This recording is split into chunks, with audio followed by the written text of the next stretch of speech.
Women have to be their own first responders because the men who are supposed to protect us, we need protection from. I say this all the time in my videos.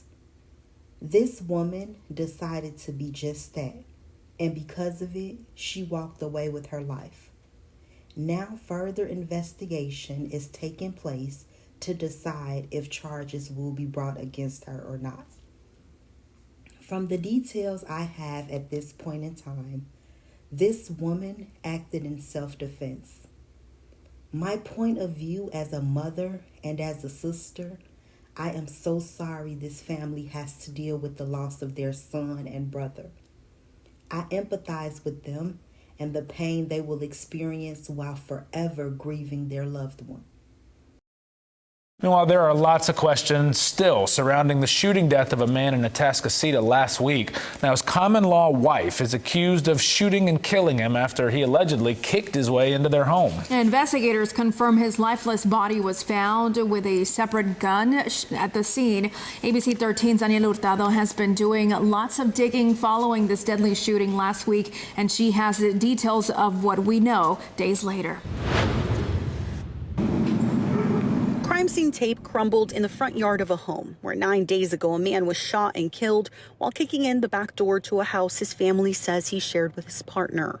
A partner who deputies say shot and killed him. I don't know. My son Walker didn't know his life was going to get taken. Carol Soria lost her 39-year-old son Frederick Thomas that day.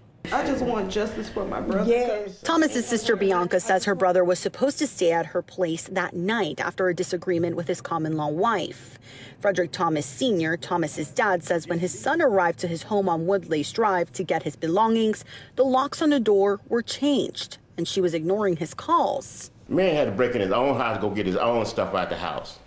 That don't make no sense. Thomas and the accused shooter had Precinct 4 deputy constables called to their home twice on Monday the 15th for disturbances. ABC 13 obtained records confirming constable deputies responded to a verbal argument between the couple and a physical altercation at the home. Deputy records state it was an altercation between Thomas and the accused shooter. Thomas's family says their loved one got into it with his partner's son and not his common-law wife. Precinct 4 records state the DA's office declined charges on Thomas for the physical altercation.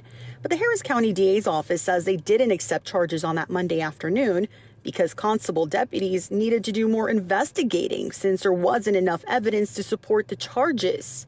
When we asked Precinct 4 about this last week, they didn't answer our question.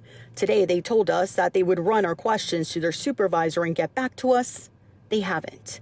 We have reached out to Thomas's common-law wife about the situation and the hours leading up to the door being kicked in, but she's not ready to talk about the situation.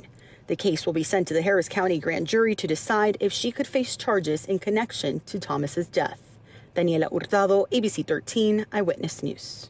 In this video, the mother says her son was walking in and didn't know his life would be taken. No, ma'am. Your son kicked the back door in to gain entrance. The sister stated he was supposed to stay at her house after a disagreement with his partner. The father said when his son arrived at the house he shared with his common-law wife to get his belongings, the locks were changed and she wasn't answering the phone. The father said the man had to break into his own house to get his own belongings. That don't make no sense. You are right, sir. It doesn't make any sense. He could have went about this another way. It has been said that a gun was also found next to him. In my opinion, without more details, at this moment, this woman was right. What do y'all think?